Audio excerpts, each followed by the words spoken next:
Hello and welcome to Mechanics Hall. My name is Kathleen Gagne and I'm Executive Director here at the Hall.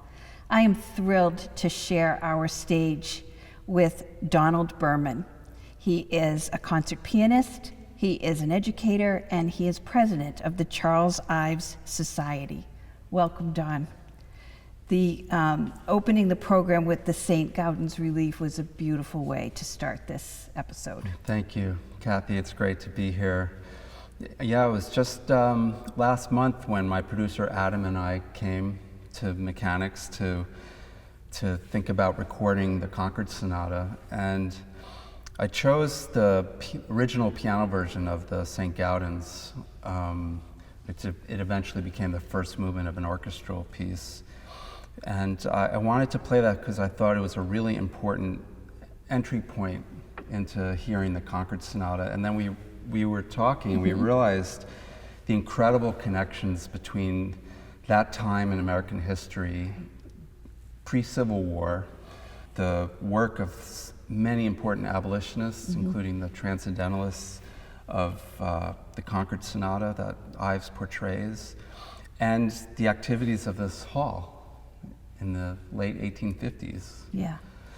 And I thought it was a really important conversation to have at this time.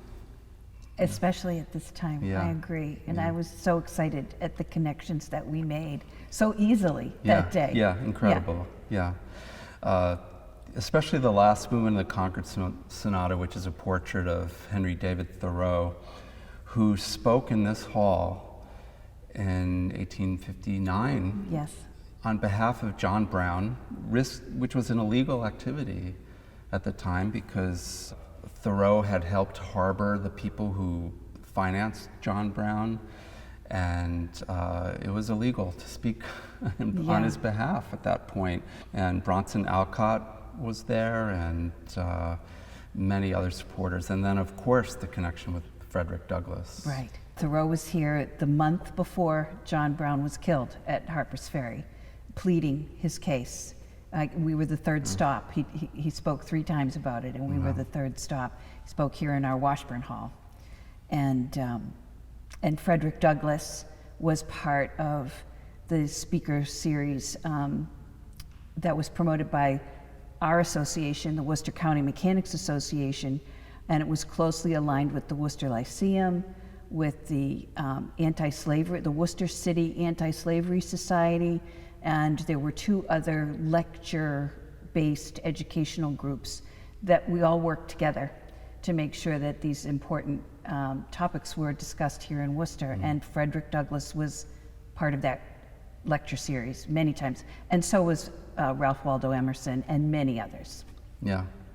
I remember we were talking about how Thoreau took his canoe on the Assabet River to row here to visit Blake, I think his name is, whose portrait is in this hall, and how when Thoreau died, some people who belonged to the Mechanics walked from Worcester to Concord. It was not such a big deal at the time. No, it wasn't. Maybe you could even see Concord from here. I don't know. All the mile markers that we see on the roadside, the granite mile markers, people did walk frequently from there to here and here to there.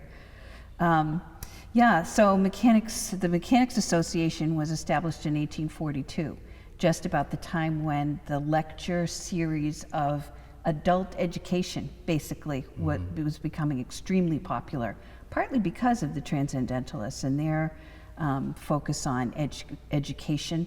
So were the Mechanics Associations. And this hall wasn't built until 1857, so a lot of activity of the Transcendentalists happened for the association, but not yet in this hall. And Frederick Douglass spoke here before and after the hall was built. And speaking of Frederick Douglass, yes, I have a really exciting announcement to make, and that is about, we announced a month ago that we have, the Worcester County Mechanics Association, which owns and operates Mechanics Hall, is planning to commission 2 new portraits in our beautiful portrait gallery, which is historic and well-respected gallery of paintings of individuals from the 19th century, except for our friend George Washington on the other side of us. They're all contemporaries, and 2 more will be added. The first 2 Black Americans will be added to the gallery, and the one is Frederick Douglass, who spoke many times on behalf of our association, and by his new biographer, David Blight, considers him probably the most influential 19th century American, so we're thrilled about that. We're also thrilled to be adding William Brown, who was the first Black member of the association, but he has an incredible story. He was born free in Boston, and he came to Worcester in the early 1840s learned the upholstery business, was a business owner, an entrepreneur. In fact, his shop was right next door to Mechanics Hall, eventually Mechanics Hall. And he was also an abolitionist. He was a friend of Frederick Douglass. He was a friend of Edward Everett Hale. He was a friend of Charles Sumner. And he helped maneuver the Underground Railroad from Worcester to Boston. And he also raised funds for relief efforts during the Civil War, and then afterward when former slaves were resettling to Kansas. So it's an incredible story, so typical of what was happening in Worcester in the mid-19th century, and we are thrilled to rightfully honor these 2 men who had tremendous impact on the American story, the Worcester story. So we're thrilled, and thank you for letting me make that announcement. I think we're very excited about it. We're in early stages. Obviously, we've only decided it's going to happen, and now we have to raise funds. So you can log on to mechanicshall.org and help us with that effort. And of course, we need to solicit and select artists who will paint in the 19th century style. And then we have to decide who will we reposition from who's here now, reposition to allow for the 2 new portraits to come in. So it's a very exciting project. Yeah, it's very exciting. The Concord Sonata, which we're going to hear tonight, is tied in closely with this history. Ives' father, George Ives, was a band leader for the Union Army. Ulysses S. Grant famously said to Abraham Lincoln that he said, I heard it's the finest band in the Union Army, to Abraham Lincoln after they heard it together. I think Ives is very proud of that, and you can hear a great deal of music from the Civil War era in his piece, and in this piece, Columbia, the Gem of the Ocean, many other famous patriotic songs and hymns from that era. But really what's so important about what to listen for in the Concord Sonata, and this is the 100th anniversary year of the first printing. I've spent about 35 years working on this piece, and I play variants that he worked on during that process, some of which are published. And I've said that his father taught every band member in Danbury, Connecticut, the music of Bach and the music of Stephen Foster. Two very different figures. We were talking earlier about the music of Bach and how steeped in counterpoint it is, and how important it is to hear a piece of music where there are 2 opposing points of view coexisting harmoniously in one piece. Ives wrote in the score of the first movement, Emerson, that you could hear the prose of Ralph Waldo Emerson speaking to the throngs, and the throngs represented by these massive chords responding to him. And the music that you hear of Stephen Foster is that there's a very strong melodic thread to the Concord Sonata. It's sometimes hard to hear that, but really it's a piece that's led by the transformation of one melody turning into another. The melody is hews closely to a hymn of that time called Martin, which is somewhat related to St. Gaudens. It's about the storm of life and finding a resting place for the soul after the storm of life. And in particular, in the last movement of Thoreau, which we'll hear at the end of the program, after a few other discussions and introductions to some other pieces, that you'll hear the piece, Masters in the Cold, Cold Ground, played very slowly. You almost hear at the very opening of Emerson, but it gets transformed into slow, high music in the last movement. And I think Ives was very proud of the fact that his father fought on behalf of the Union Army, and that indeed slavery was finding its place in the cold, cold ground. And it's just another way to look at this music. So to introduce that piece, we're going to hear from the vice president of the Ives Society, Kyle Gann, who wrote a terrific book about the Concord Sonata. Here's Kyle. Hello, Kyle Gann here. I am the author of the book Charles Ives is Conquered, Essays After a Sonata, and also vice president of the Charles Ives Society. And I'm here to talk a little bit about the Concord Sonata tonight. Charles Ives got the idea for the Concord Sonata while he was vacationing at Elks Lake in the Adirondacks in 1911. He had already made sketches for pieces based on Louisa May Alcott, Nathaniel Hawthorne, Henry David Thoreau, and Ralph Waldo Emerson, and it occurred to him to combine the four of them into a piano sonata. One of his earliest ideas for the piece, possibly the first idea, was a sketch for a flute melody inspired by the fact that Thoreau liked to play the flute over Walden Pond while he was boating. It's usually called the Human Faith Melody because Ives refers to it that way in Essays Before a Sonata, the book he wrote to go with the sonata. And it goes something like, da da da dum, bum ba da da dum, da da da da da da dum ba bum, dun dun dun dum, da da da da da da da dum bum.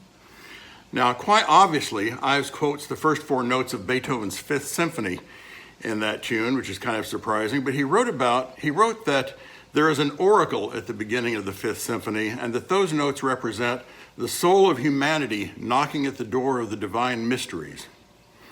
The melody appears in all four movements of the Concord Sonata, but it doesn't appear all at once. In Emerson, parts of the melody appear separately, and in Hawthorne, they begin to come together somewhat. It's only in the third movement, the Alcotts, which is the simplest movement, that the entire melody appears, at first tentatively, and then there's a big triumphant statement of the theme at the end of that movement. After that climax, the theme is mostly absent from the Thoreau movement until the end, when it's supposed to be played by a flute. The Emerson movement is an attempt to convey what Ives thought of as the complexity of Emerson's prose in his essays. He writes about Emerson filling the heavens with his ideas and not much caring what order they came in, which is a little bit like the music may sound to you. The first page is about the densest page of the entire piece, and it's meant to be confusing. It's throwing all together the ideas at once. But after that, there are a number of rather self-contained episodes in Emerson, each one picking up an idea from the last and then running further with it. Hawthorne is more of a series of images, like a magic lantern show for the ears. Ives was inspired by Hawthorne's 1843 story, The Celestial Railroad, which was in turn a satire on an old book that used to be very famous, Pilgrim's Progress by John Bunyan. Pilgrim's Progress was a 17th century allegory about a Christian who trudges through this valley of the shadow of death on his way to the heavenly city. And Hawthorne wrote a sarcastic story about how today you can just take a convenient train and it's to the heavenly city and it's no longer an arduous journey. And so the chugging momentum of a train occurs frequently in Ives's Hawthorne movement. The first slow passage in the movement is where Ives requires a narrow board with felt on it to press large masses of black keys at once, letting the sound swirl around the melody below. It's very poetic, and I think it represents Phoebe's garden in the novel The House of Seven Gables by Hawthorne, which Ives mentions as one of his references. The rest of the movement has contrasts of various genres, including a marching band, a pilgrim's hymn, and a lot of what Ives thought of as ragtime, which doesn't really sound like ragtime to us, but just a lot of frenetic, syncopated melody. Then near the end, there's a kind of marching band fantasy on the tune Columbia, the Gem of the Ocean, which was a popular patriotic song of the 19th century and one that Ives quoted in many of his pieces. The Alcott's movement represents the family of Louisa May Alcott, who were depicted in her famous novel, Little Women, and particularly her father, Bronson Alcott, who was a transcendentalist philosopher and a close friend of Emerson and Thoreau. Alcott was kind of ineffectual and mild-mannered, while Louisa May had a hot temper and was kind of a firebrand who couldn't always contain herself. And so you get these big contrasts in the Alcott's movement. The human faith melody is heard tentatively at the beginning, mixed up with an old hymn called the Missionary Hymn, which also has the Beethoven's fifth motive in it. The middle part of the movement sounds like 19th century parlor music and is supposed to represent Beth playing the piano in Little Women, Beth being the character who was based on Louisa May's actual sister Lizzie, who died young. Then the ending becomes contentious and breaks into a grand statement of the human faith melody in such large chords that it sounds like it's trying to transcend the limitations of the piano. Then Thoreau starts soft and mystically with what Ives says is the mist rising from Walden Pond. Ives says specifically that the first half represents Thoreau walking around Walden Pond, and you can hear 3 sets of accelerating footsteps in succession. But then, Ives says, Thoreau falls into a rhythm of submission to nature, and there's a repeating figure that comes up from the bass over and over again, dum bum bum, dum bum bum, bum bum bum. Now over this, in a different key, the right hand plays a tune that starts with the opening notes of an old Stephen Foster tune called Masses in the Cold, Cold Ground, or alternatively Down in the Cornfield. It may seem odd that Ives would use that tune, but it was his father's favorite tune, reportedly, and seems to have a lot of sentimental associations for Ives. Then the music grows more agitated and finally breaks into the human faith melody, but played by a flute. If you use a flutist for the performance. Some pianists don't, they just play the tune on the piano. And that's supposed to be Thoreau playing on Walden Pond. Overall, it's a very satisfying form for a sonata with that big, grand Emerson movement, the fast and whimsical Hawthorne movement, the fervently religious Alcott's movement, and then the quiet mysticism of Thoreau, which Ives says is supposed to be played more softly than the other movements. Altogether, it's a very moving and original work, and I can't wait to hear my friend Don Berman play it. Thank you.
My name is David Sanford, and I'm very honored to be one of the composers, along with Marti Epstein, to share the program, have our work sharing on this program, commemorating the 100th anniversary of Charles Ives' Concord Sonata. I'm very thankful to the incomparable pianist Don Berman for including my work on this. Don and I were both part of the Ives, Schoenberg, and Stravinsky class taught by John Heiss at New England Conservatory many years ago, and I was aware of the Variations on America, the Country Band March, and Unanswered Question before that, but it was very much, for me, an eye-opener in that class, and it was also the first time that I heard the Concord Sonata of Charles Ives played by Stephen Drury in that classroom. But it was an interesting class, which also included notables, including the video game composer Clint Bajakian was a student in that class, as well as the free jazz drummer Wint Dickey. So I feel like Ives's spirit runs through a lot of us who kind of came through New England at that point. And I give all thanks to John Heiss, who was just an outstanding professor. The topic for this, the transcendental aspect of, certainly of Ives' work, which is really much central to the Concord Sonatas movements, as well as the Fourth Symphony, is kind of the theme here, and Don and I chose Harriet Tubman as our transcendental topic for specifically my work, Underground. In the case of Tubman, there's certain aspects to her that I thought lent themselves dramatically to the music.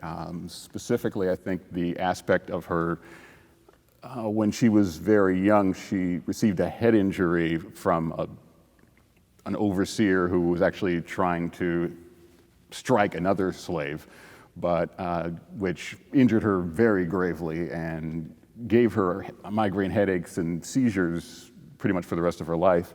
But through these, she believed that she was actually able to, there are these dreams that she had from that. She felt that she was able to convene with God, or that she was receiving the word of God in many respects. In a lot of ways, this is kind of what galvanized her or inspired her to seek her freedom and to probably help so many others. It's portrayed in the film Harriet by Casey Lemons that came out, I think, 2 years ago. It's portrayed in that film as, you know, kind of how she is shown the right way, a lot of times avoiding pitfalls through these kind of moments of clarity and so forth.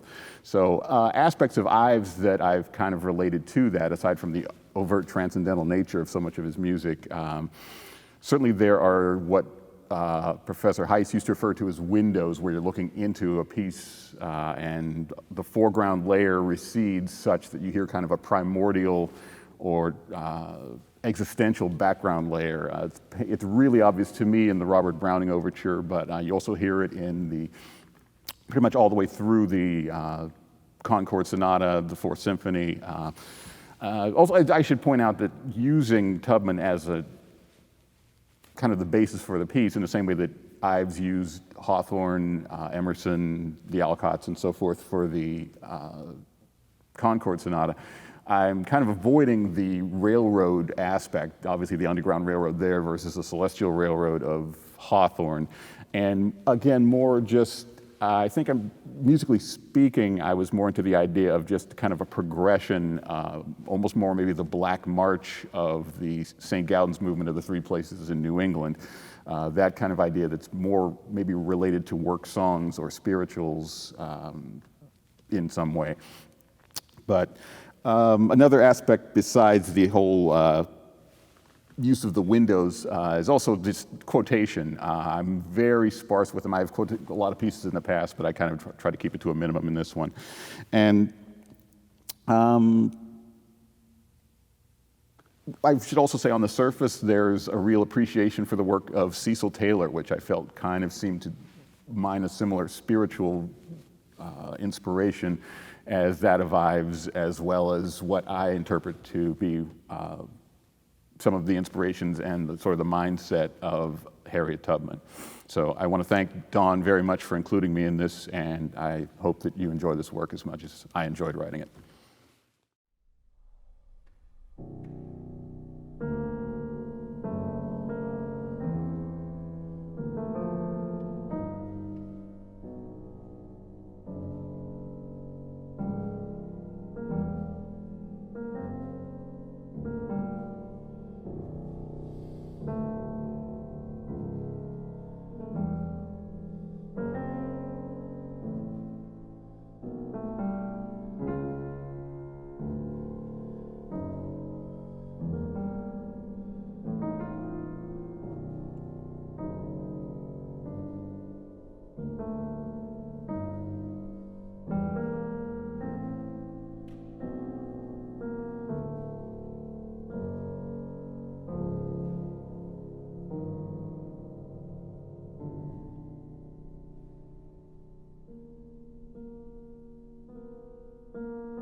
I'm Marti Epstein. A couple of years ago, Don Berman asked me to compose a piece for him, which was a response to Little Women by Louisa May Alcott. It was a very fitting request because Little Women was a book I read many, many times when I was a child. Just recently, my book group read it, and as part of my journey into the Persian language, I have been reading an abridged version in Farsi. As a young girl, I was well aware that Alcott was presenting Jo, the second of the four March sisters, as the one her readers should identify with, or at least aspire to be like. However, I clearly remember being very annoyed with certain aspects of Jo's personality. And while I admired her independence and her devotion to both her art and her family, it was and still is Beth whom I loved best. When I was 7, I lost a little brother. After that, I became obsessed with stories of people, especially young people, dying. Scenes describing Beth's initial illness from scarlet fever, recovery, and second fatal illness, which is never defined but one assumes it's cancer, became etched in my brain. I read those passages over and over again, almost as a kind of catharsis. She dies, but then we can open the book again and see her alive. This was extremely powerful for me as a child coping with my own loss. Beth also clearly suffers from some kind of social anxiety. Her reticence about speaking to people outside the comfort of her family, her complete lack of curiosity about the world outside her home was oddly fascinating and resonant to me. The only thing that brought her out of her shell was music. Many mentions are made early on in the book about her passion for playing the piano.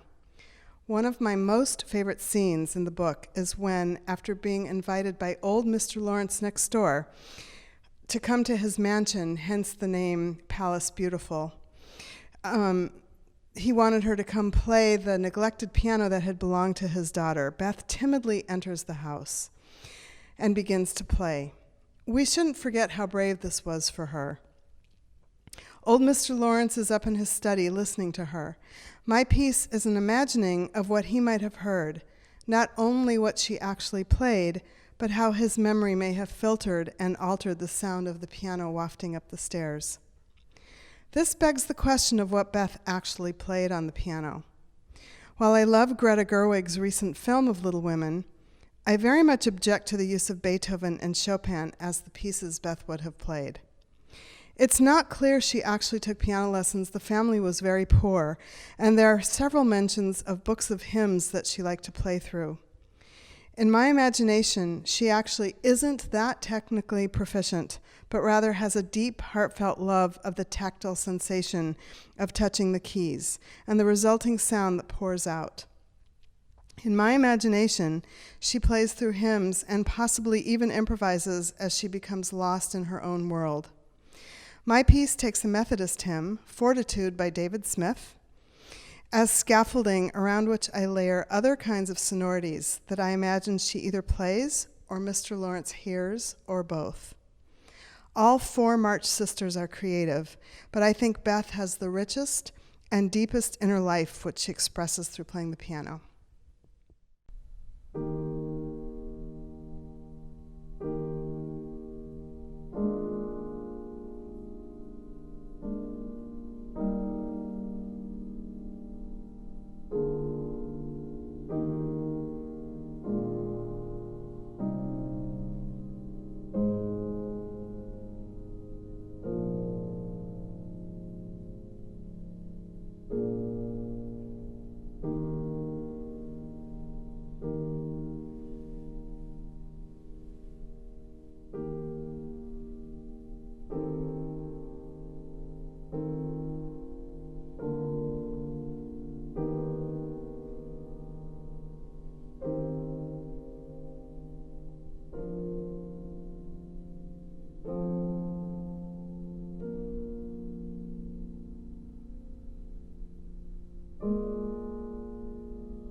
Don. That was amazingly beautiful. Thank you so much. Thank you, Kathy. Oh my goodness, what a treat. Thank you.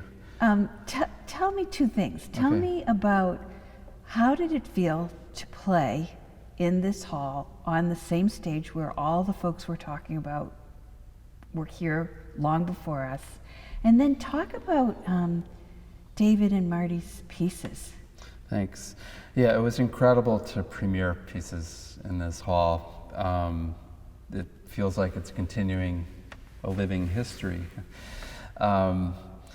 Marty's piece, as you could hear, is lots of moments of just listening to the resonance, and I felt like I was listening to the hall, not just her piece, and it was a really moving experience. The core hymn in her piece is called Fortitude, which is a really wonderful attribute. Those two premieres, thank you, David. Thank you, Marti, for your pieces. I look forward to playing them many times. As part of a project I conceived several years ago which is to include some other Transcendentalists on these programs with the Ives pieces, and particularly women and people of color. So the first piece I commissioned was a piece by Elena Rohr that was composed as a portrait of probably the greatest Transcendentalist, and one I really didn't know much about. Her name is Margaret Fuller, and she was the first female journalist in this country. And she was the one who told Thoreau that you have to listen to nature, you don't dictate to nature. And that really led to Walden and all those writings.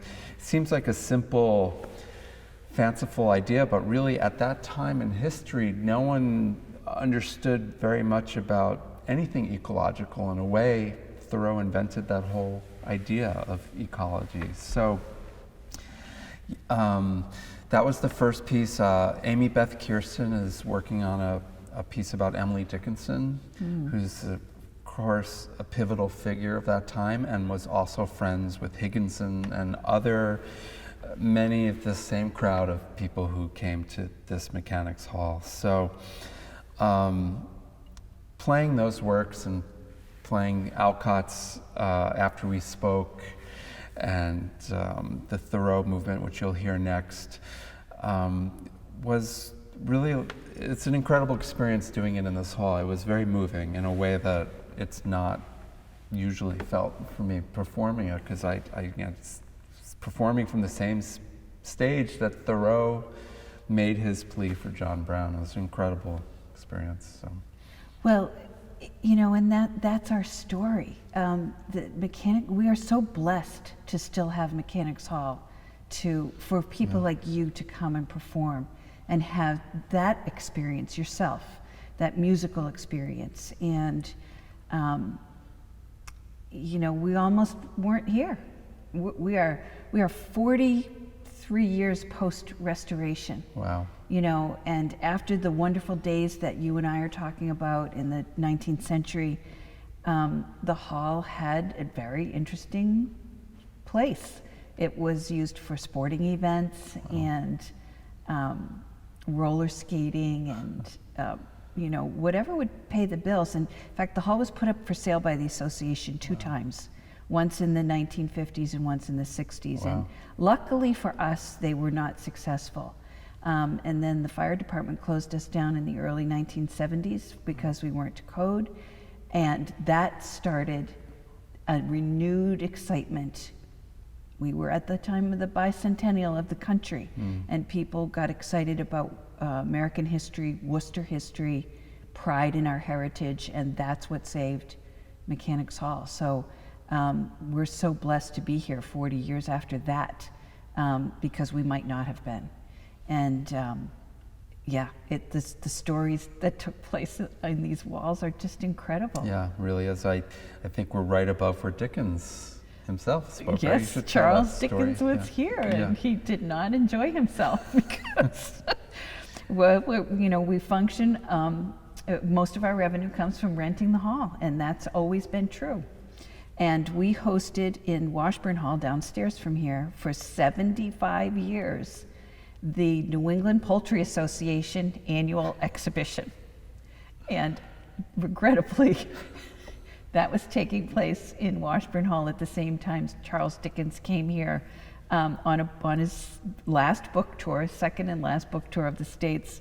And so unfortunately he found himself competing with the noise from the poultry downstairs. But they say that he was reading from A Christmas Carol, and so it just added to the drama of the ghosts. Wasn't there a headline about chickens and Dickens? Yeah. So we named a Right. room after him because, you know, why not? It's just incredible to think that we're sitting here above where that happens. Or you know? all of, Caruso, Enrico Caruso, Wow. and Yeah. Rubinstein, Yeah. and Dvorak, Yes. and Tchaikovsky, and, And this historic organ, yeah. which is so well, important. the same time frame. So we were talking about the Civil War when Abraham Lincoln was assassinated. Our organ had just been installed. So several years after the hall opened, the organ was installed, and it was played. It was almost the debut of the organ at a tremendous Lincoln memorial that happened here. Wow. People from all over the state, all over New England, came here to honor him. And Incredible. and now you're here, and I'm so thrilled. Yeah, and we're playing Ives, and it reminds me of Bernstein's quote that Ives is our Washington, Jefferson, and Lincoln of American music. A really seminal composer. All of the people who know Ives' music and flock to his music know this already, and there's still plenty of people who don't know it as well. So I'm really, really happy to play this piece that I've been really working on for 30 years or more. Wow. Having worked on all the little pieces of Ives, the studies, the outtakes, the patches, this piece in its many different forms. It was wonderful to play it, and I think you'll hear in the last two movements that are to come, the shorter movements, Alcotts and finally Thoreau, how that sort of resonates and culminates our evening. So thank you for having me, and it's been wonderful. Yeah, I'm so glad you're here to celebrate this accomplishment. Good. Thank you so much. So here's Alcotts.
Don, another beautiful, beautiful rendition. Thank you so much. Thank you. Thank you for bringing this project to Mechanics Hall.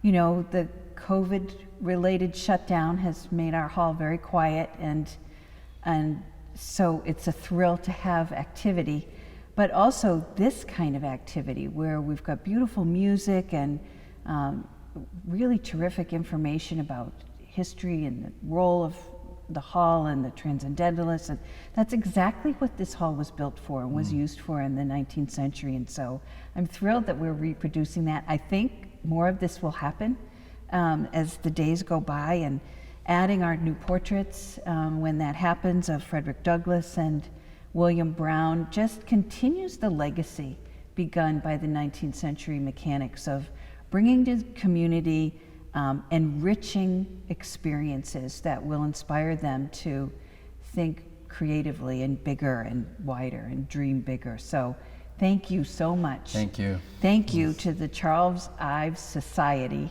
and Kyle Gann, who added so much to my, certainly, you know, provided so much context for me personally to hear this sonata number 2. And today's Charles Ives' birthday. The That's day right. we're recording We forgot this to is mention Charles that. Ives' birthday. 146. So that's wonderful.